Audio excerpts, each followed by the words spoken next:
Welcome back to Forgotten Working Class Podcast. I am Tiffany. I'm John. Today we have with us Julie from our local Smokers Delight here in Loxahatchee, Florida. Thank you for being here with us. Oh, thank you for inviting me. Are you married? Do you have children? Yeah, married. My husband is Hugh, and we have one son, Ryan, and it's a family-run business. So, very nice. How old are you? Me? Yeah. 29. No. Medicare age, 66. Very nice. So are you guys originally from Florida? No, I'm originally from just outside of Harrisburg, Pennsylvania. Huey's from Long Island, Mastic Beach. Ryan is a native Floridian. He was born here. But Huey and I both actually moved down in 1978 and met each other. Well, we moved into an apartment complex and lived next door to each other in 1978, 79. So that's really cool. How old were you guys? I was 20 and he was 21. Very nice. So how long have you guys been together? Oh, since like 79, been married. Let's see, Ryan's 41. We've been married 42 years. Congratulations. That's amazing. Yeah, long time. It's very trying, but we made it. So before we get into your awesome smoke shop here, take us back a little bit. What were you guys doing when you first met? I had just graduated the School of Radiologic Technology in Harrisburg, Pennsylvania. And I came down here and I had like multiple job offers. So I graduated in August. It got cold in Pennsylvania one night in August. And I was like, that's it, I'm done. So me and my friend moved down here and I started my career as an x-ray tech at North Broward Medical Center. And Huey moved down because a lot of his family, his cousins and stuff were down here, and he was in construction. So he started doing roofing with his cousins down here. So. Wow. Okay. So. Yeah, I stayed in radiology, well, for about 40 years. So. That's incredible. And then you also do stuff in the equestrian community, right? Yeah, yep. I had done really everything I could in radiology. I know I started having some health issues from long-term low-dose radiation. Nobody will ever admit it, but I wanted to do something different. So I went to EMT paramedic school and I became a Florida certified paramedic in 1990, 91, something like that. And eventually I got out of radiology. And I became I was like a full-time medic, worked out here in the acreage with medics, and then went back and forth. Then I ended up at AMR as part-time medic. And now, due to other injuries that I've had, I'm just a medic for the equestrian riders. It's pretty cool. Yeah, you definitely have a busy schedule going on. Yeah. You mentioned an injury. What was that injury? 95. I had just started a new job up here because we sold our house in Boca, built our house out here. And a girl that I was working with was pregnant and had a horse for lease. And I said, oh, I'll go check out the horse because I rode horses when I was young and every girl wants a horse, And I finally had the property. So I went to try to ride the horse, and horse wasn't a nice horse and couldn't stop the horse. It started taking off on me and I ended up wrapping my hands around nylon reins. And apparently there wasn't a hackamore bit in the horse. And we were coming up to one of those big gates at the canals out here. And I was like, oh, if this horse jumps, I'm gone. I turned it. The horse did turn. It didn't jump. But when it turned abruptly, it threw me off and my hand ended up wrapped up in the reins. So I thought I broke a fingernail. Well, no, my thumb was gone. So, but I didn't realize at that point. So I had what was called a degloving. And apparently I'm very thankful that the thumb actually gave way, because otherwise it would have there's no joints between your thumb and your shoulder to go. So I could have ended up with a full dead right arm if my thumb wouldn't have given way. So yeah, silver lining to that, but I never realized the importance of your dominant hand thumb until it happened. So yeah, wow. So I mean, I'm sure viewers are going to be curious. Are you missing your whole thumb, or? no, it was ripped like kitty corner to the nail bed and down to the knuckle. And we messed around with it for like a year, tried to get it to bend. It wouldn't. Tried doing surgeries to grow the thumb back. And after a year, it was I needed to do something. So I found a different hand surgeon and had it amputated at the knuckle. So. Wow. Well, I mean, I don't know that blessed is the right word, but you certainly are lucky it wasn't your entire arm, like you were explaining. Oh, I know. Yeah. As it was, I had just started a new job up here, and I was the only CAT scan tech at the time. So needless to say, about a week and a half after my thumb was ripped off, I had to go back and perform my duties as a CAT scan tech. So I did.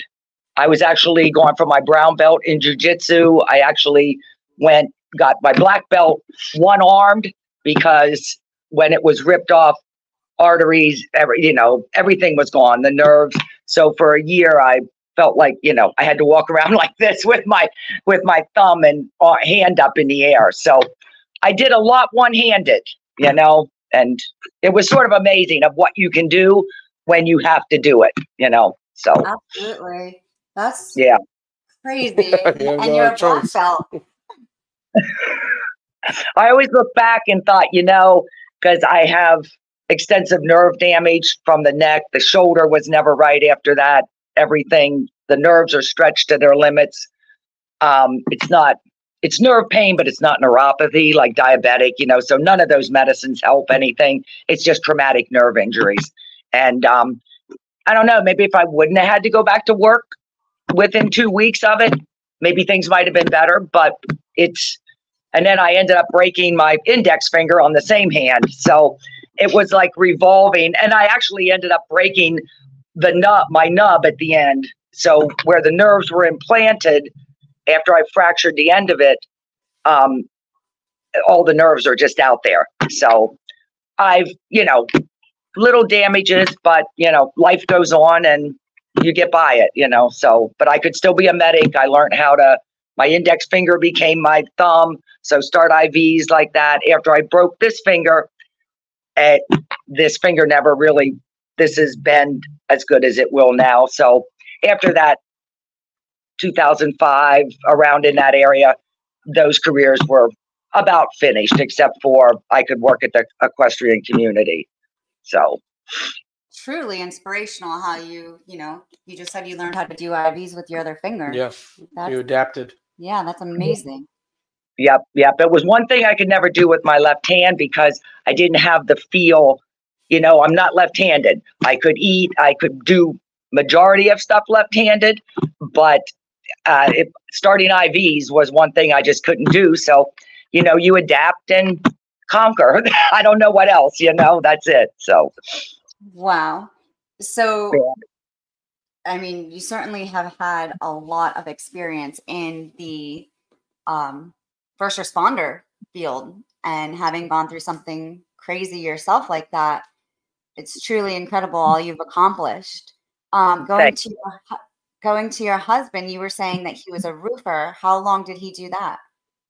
A few years, and then he got into more trim carpentry, and an opportunity came up with Minto, actually down in Coconut Creek, the township, and he met another guy that did the stairs.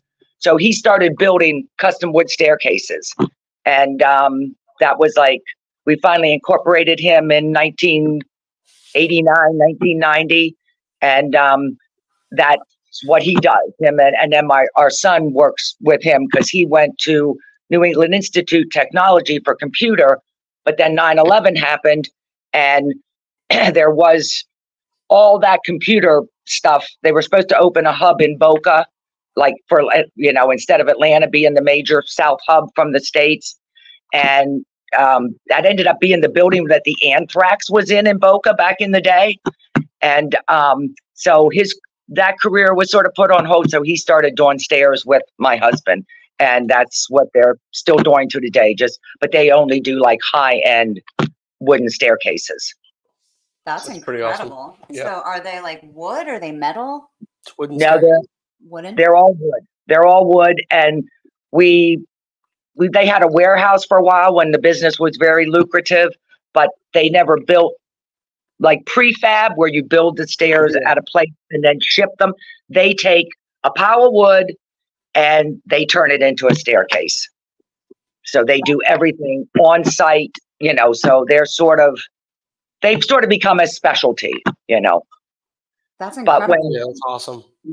I think around, you know, there was a few things like, of course, after, you know, different things have happened and with the construction business and stuff. So they went from really, really busy to nothing, almost like overnight. And then they got a small job again down in the Keys. He worked in the Keys for years. He did Hawks Cay, the naval base, golf courses down by Key West. And there was just no work around 2010. And the roll your own smokes was a big thing.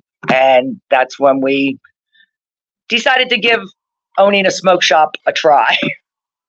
That's awesome. That was my next question. Like, how did you guys go from all of that to this? So 2010 when this started?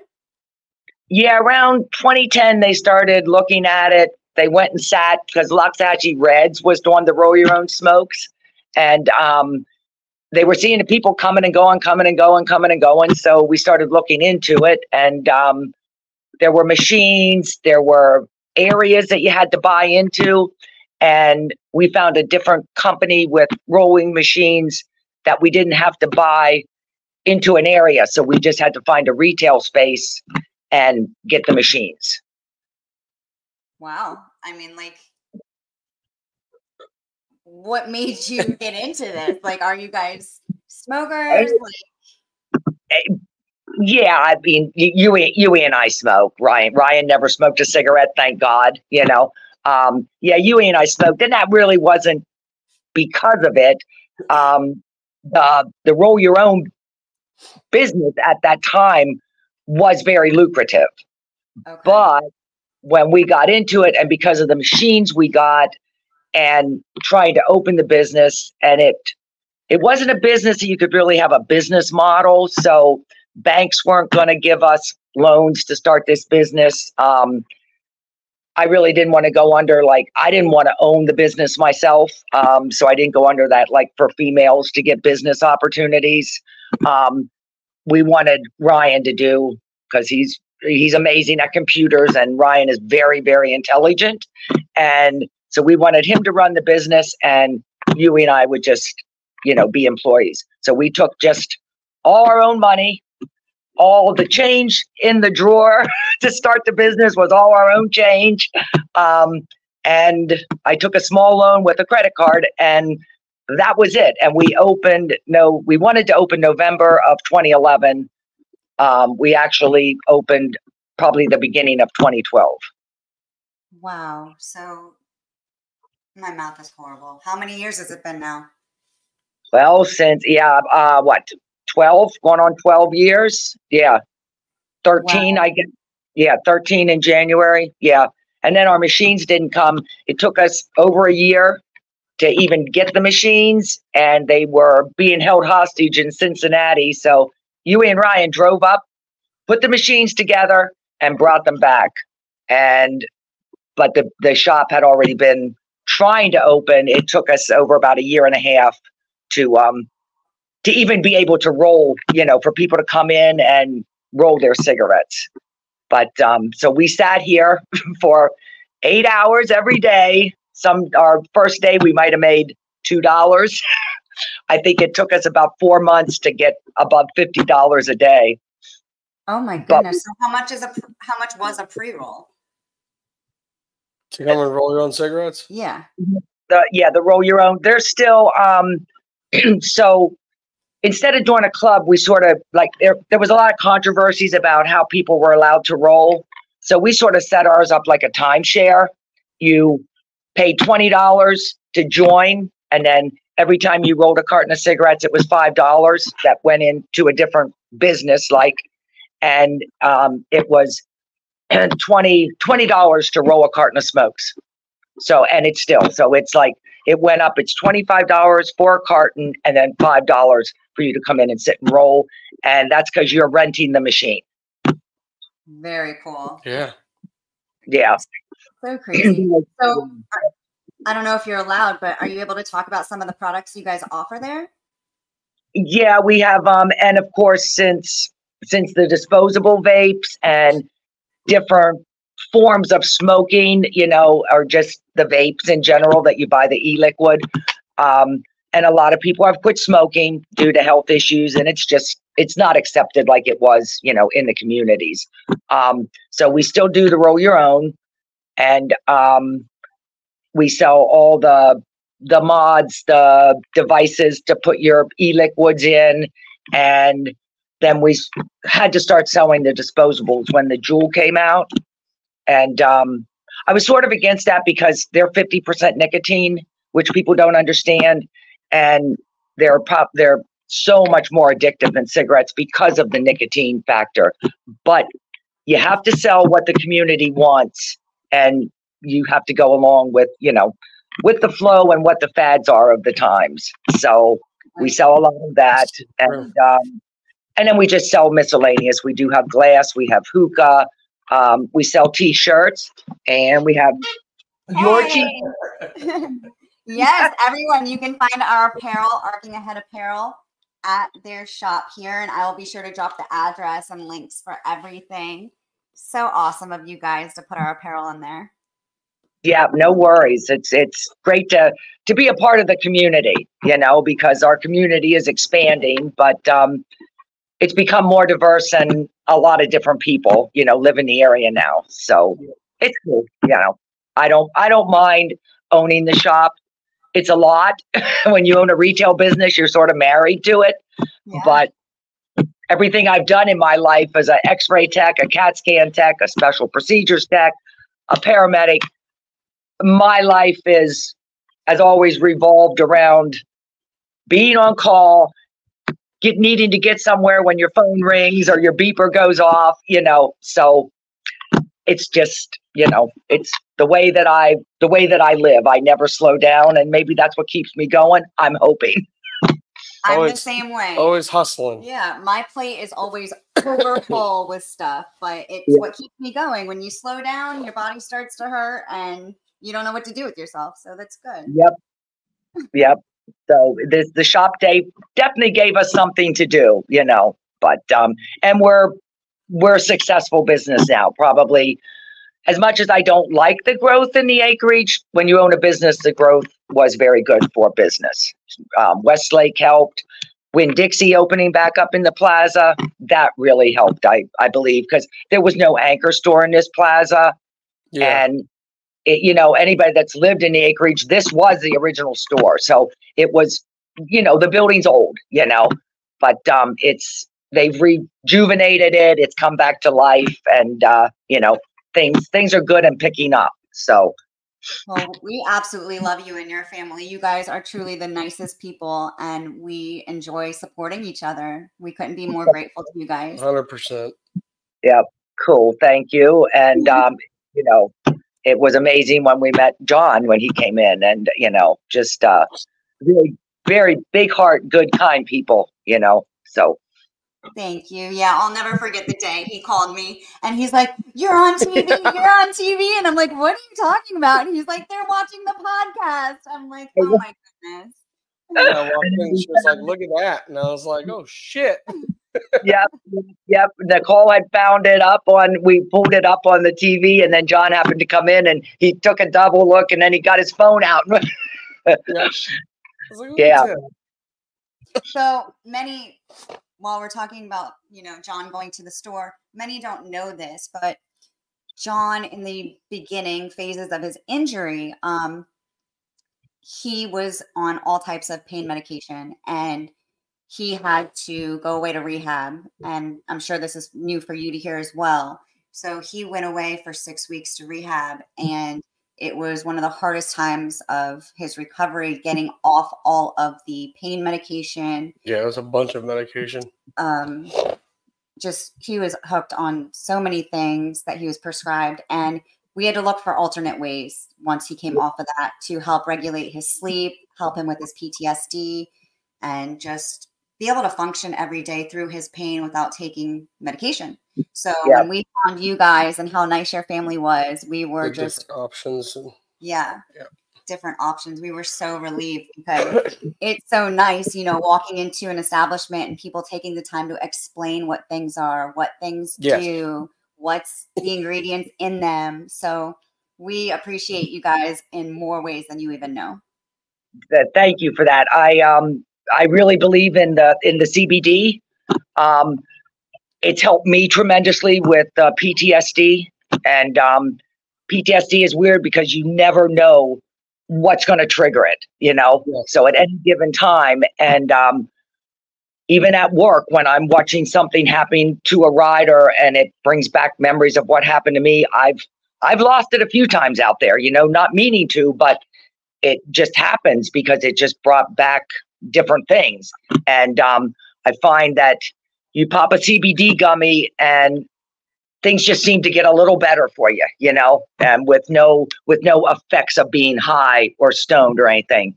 And people just really don't understand how CBD works. And being a medic, I guess I carry it a little farther in the store to try to explain to people benefits of everything that we carry, along with the kratom, which has helped a lot of people that are addicted get off of those substances. It works on your opioid receptors, but it's taken a lot of scrutiny. You know, they've tried to ban it, blah, blah, blah. Canada actually uses it instead of prescribing opioids to their patients. So, you know, but the kratom. Canada, just to stop you really fast, the way that they operate there is truly incredible compared to us over here. Between the guys and the foods and the medical, it's just truly phenomenal. And I hope that one day the States could be like that. Actually, when equestrian season is here for the past couple years, I've been actually honored to care for one of the Canadian para equestrian riders. She was in a severe accident a few years ago, in a coma. She has a brain injury.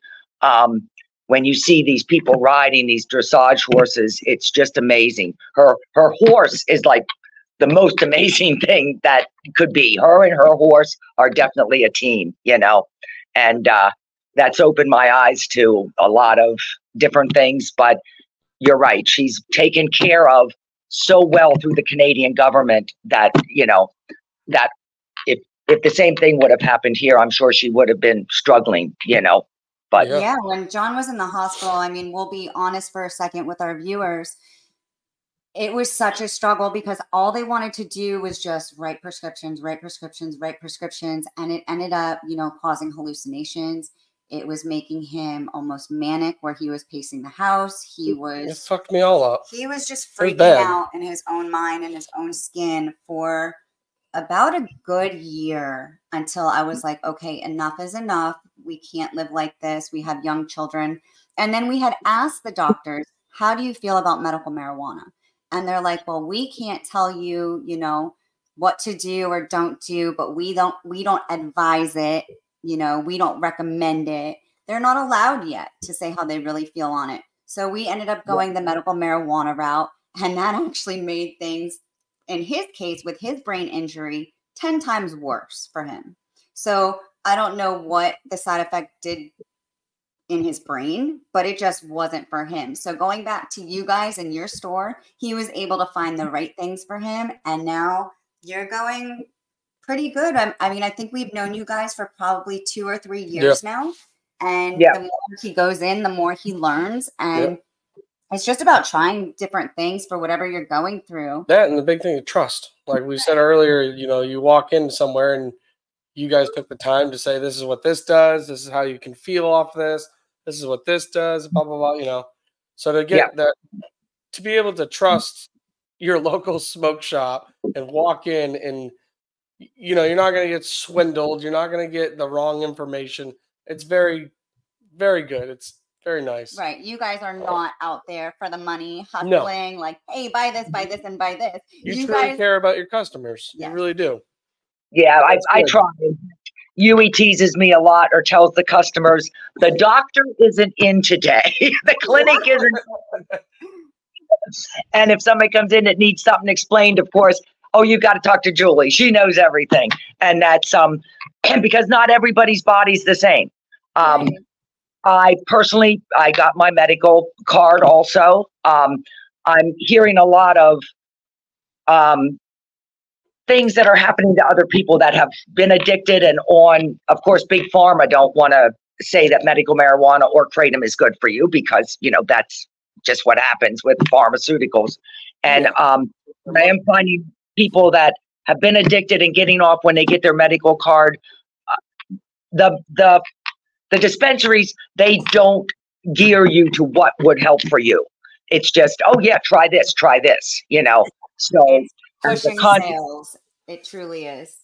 Yeah, we just have a lot of people walking around constantly hitting their vape pens, you know, and does everybody need it? You know what? They say they do, so that's cool. You know, I'm not here to judge, but the products that we have, the Delta 8s, under the Farm Bill, a lot of stuff has become legal. And so we can sell it, which is great for our business.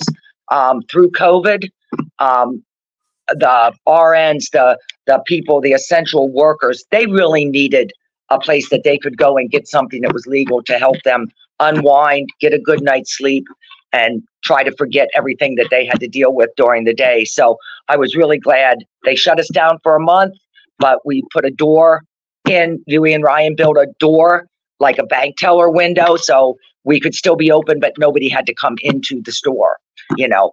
So we tried to really be here, and that's when we noticed our business picking up and that, you know, our products were helping people, you know. So it's personally, they work on your receptors. I have weird receptors, so I just can't do a lot of things in the shop, but I do try to explain the best to my knowledge of how it's going to make you feel, you know. So yeah, and people appreciate that because a lot of people, especially today, are so afraid to go to the doctor and explain like what is really going on with their mental health or their pain levels. And it's truly just so great to have something local in our community and have you guys who we trust. Like, I really can't stress that enough. Like, it's just amazing.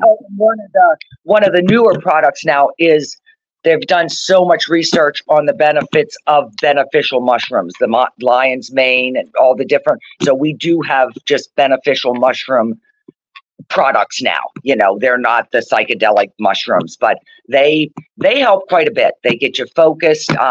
It's amazing that, you know, if we did more research on just the things that are out there naturally growing, that we could become probably a healthier society and get off of a lot of pharmaceuticals. But, you know. Yeah, I'm a firm believer in natural these days because we have seen, you know, reverse side effects and a lot of things that he was taking. So I definitely second that. And obviously we're not pushing anybody to go run to your store and try 50 new things. But we're saying that it has helped our family in particular. Yes. And obviously you do it because you firmly believe in what you sell. Yeah. Brian researches everything.